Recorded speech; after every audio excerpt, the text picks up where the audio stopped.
Hello, good morning, नमस्कार, सभी का स्वागत है पावर ऑफ नॉलेज लीगल मेरे इस चैनल पे। आई होप सब अच्छे से पढ़ाई कर रहे होंगे, सोशियोलॉजी सीरीज का आनंद ले रहे होंगे, उससे बहुत कुछ सीख भी रहे होंगे। तो हमने इमाइल दर्किम की शुरुआत कर दी थी, उनका डिवीज़न ऑफ लेबर, सुसाइड, ये सब हमने पढ़ लिया था, जान लिया था। आज उन्हीं के द्वारा एक और नया टॉपिक जो उन्होंने बहुत विस्तार से बहुत अच्छे से एक्सप्लेन किया, ठीक है। और हमें जानने का मौका मिला कि वो रिलीजन और सोसाइटी की को कैसे देखते थे और क्या उसके बारे में सोचते थे। तो आज उनका ही मतलब उनकी ही थ्योरी का पार्ट रिलीजन इन सोसाइटी लेते हैं, ठीक है। शुरू करते हैं आज का session. Like his other theoretical propositions, Durkheim's theory of religion was also a result of his concerns for social order and integration in society.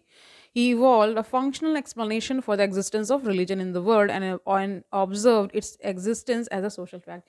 यानी कि उन्होंने रिलीजन को भी एक सोशल फैक्ट की तरह लिया और ये बताया कि जैसे जैसे समाज विकसित होता है, समाज में बहुत सारे तत्व आते रहते हैं, सोशल फैक्ट्स बनते रहते हैं, तो उनमें ही एक सोशल फैक्ट क्या है, रिलीजन, ठीक है। And not as a supernatural phenomenon, उन्होंने उसे सुपर नेचुरल नहीं बताया, मतलब समान नहीं बताया, ठीक है। This theory was also partly in reaction to it the existing explanation of the religion.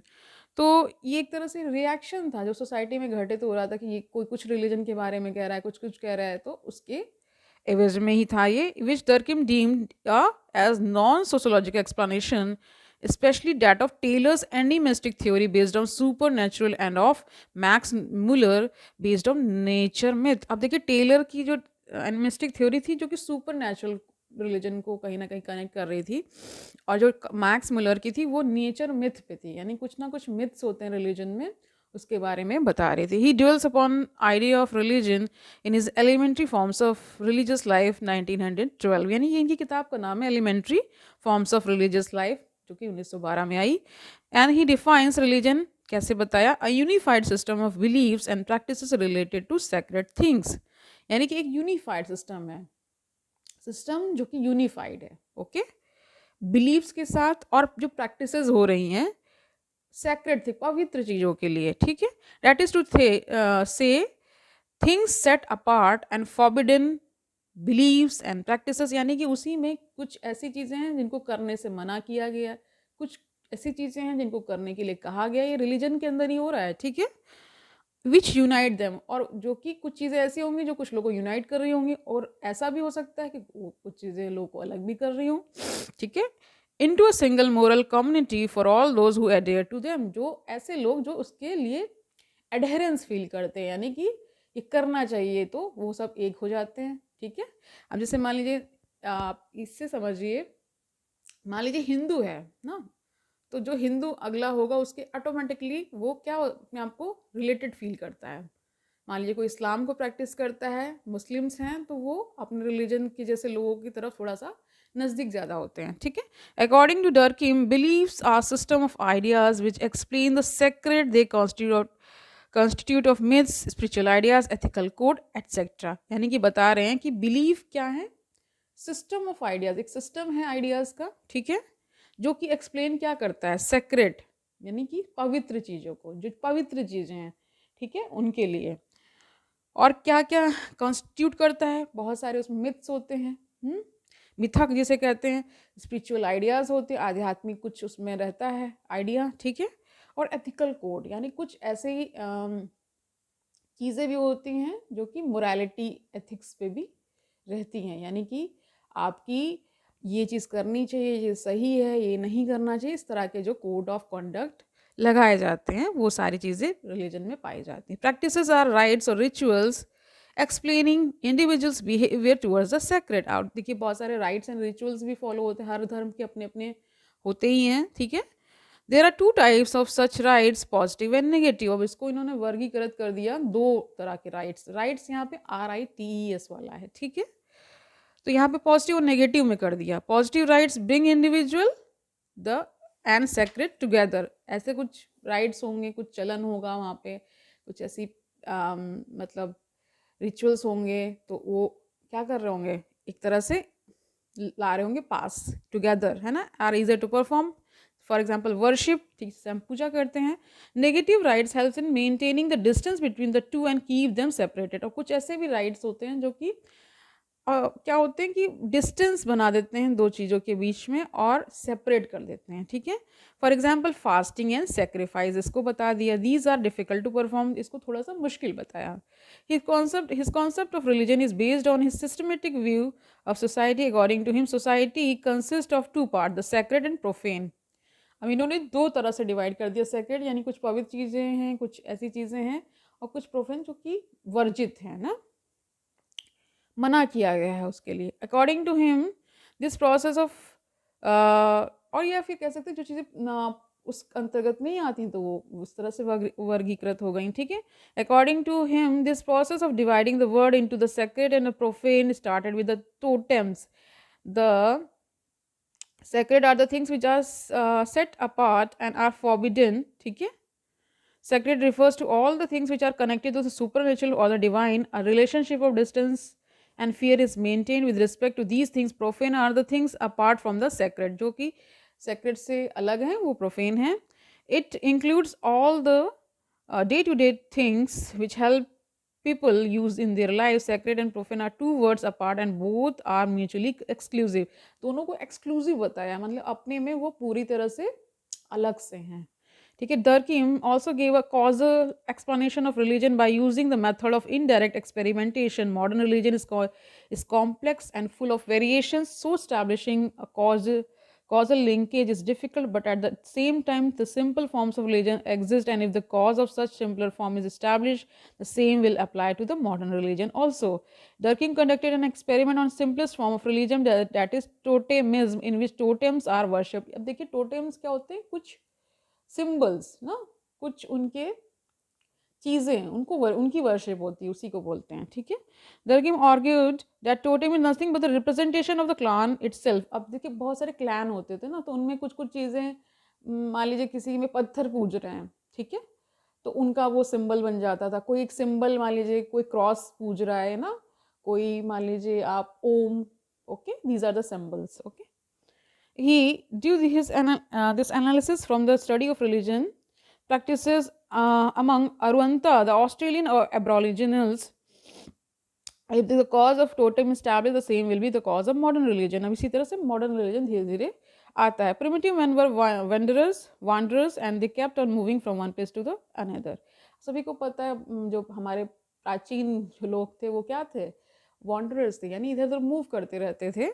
Occasionally when they came together for some purpose, ठीक है, clan festival जिसे बोल देते हैं, and interacted on such occasions, they felt different. This feeling disappeared once they separated. Individuals who experienced the heightened energy of social force in gathering of the clan sought some explanation for this state. According to primitive logic, they explain this feeling in terms of presence of some supernatural force. अब इनको क्या लग रहा है कि बता रहे हैं कि जैसे मान लीजिए कुछ लोग मिले, एक क्लान मिला, वो लोग साथ बैठे, उन्होंने वर्शिप की, बहुत अच्छा फील हुआ, तो उनको क्या लगता था, कुछ सुपर नेचुरल, ये फीलिंग जो आ रही है ये कुछ कोई सुपर नेचुरल बीइंग है वो करा रहा है, ठीक है। But according to Durkheim, the gathering itself was a real cause and was a showcase of social forces. Durkheim calls this feeling as a state of exaltation or collective effervescence, ठीक है, that is heightened feeling of energy generated in collective gatherings. अब देखिए collective gathering जब होती है, मतलब किसी एक कॉज के लिए आ गए या कुछ आ गए, तो अपने आप ही अच्छा फील होता है, उसमें कोई सुपर नेचुरल चीज़ नहीं है, ठीक है। लेकिन पहले लोगों को नहीं इतना ज्ञान था. It takes individuals away from the concerns of profane social life to an elevated sphere, यानी कि हाइटेंड फीलिंग उनको महसूस होती थी, in which they feel as if they are in contact with the higher forces.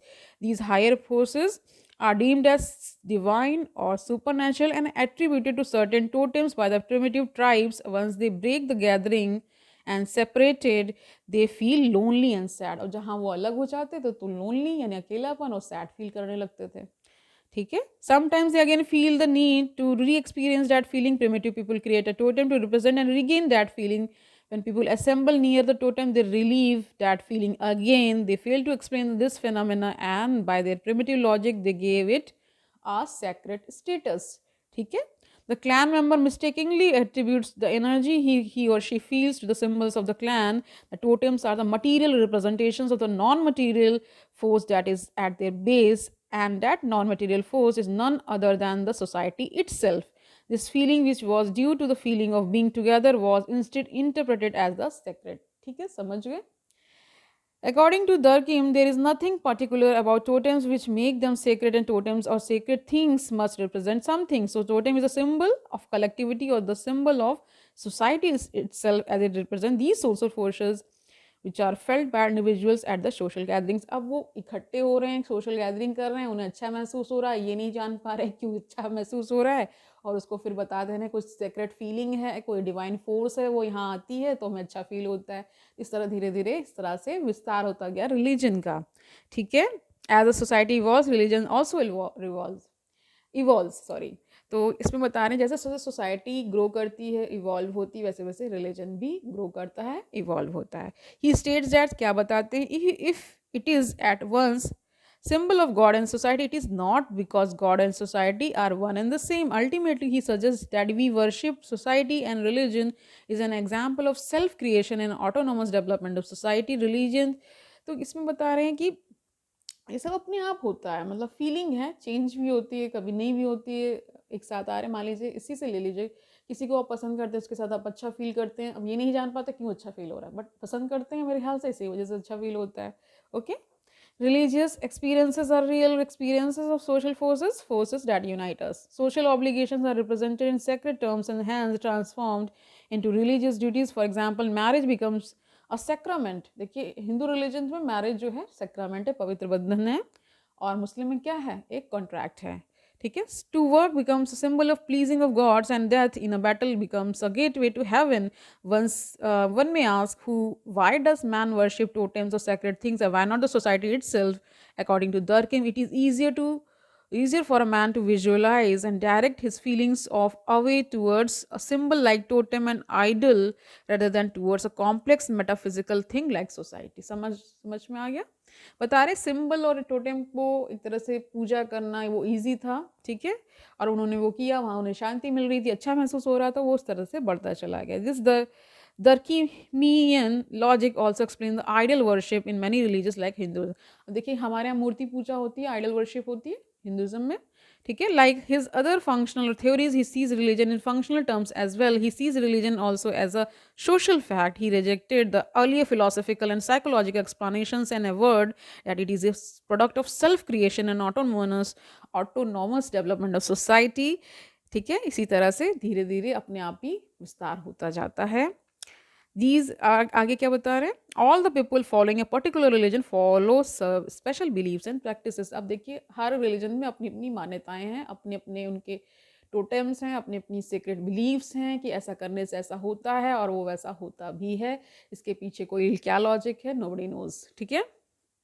There क्या कह रहे हैं, these are also in nature of moral codes. ठीक है, मोरल कोड्स भी कुछ आ गए. फिर each member follows this, binds them into a single community and integrates them together, and they feel comfortable living together. He further explains the functions through his idea of similarity. Religion becomes the basis for similarity and thus brings people together. In modern societies which are highly individualized and differentiated, religion performs the functions of bringing people together.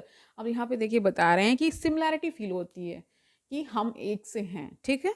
और जैसे जैसे society grow करती है, modern societies आती है, तो उसमें क्या होता है, हर इंडिविजुअल क्या होता है, अलग अलग हो जाता है, लेकिन रिलीजन क्या करता है, उन्हें एक ले आता है, एक कर देता है. ठीक है. इस theory of religion is significant because it demonstrate that any subject can be approached from a sociological perspective. He demystified the subject of religion and encouraged its empirical study. Okay.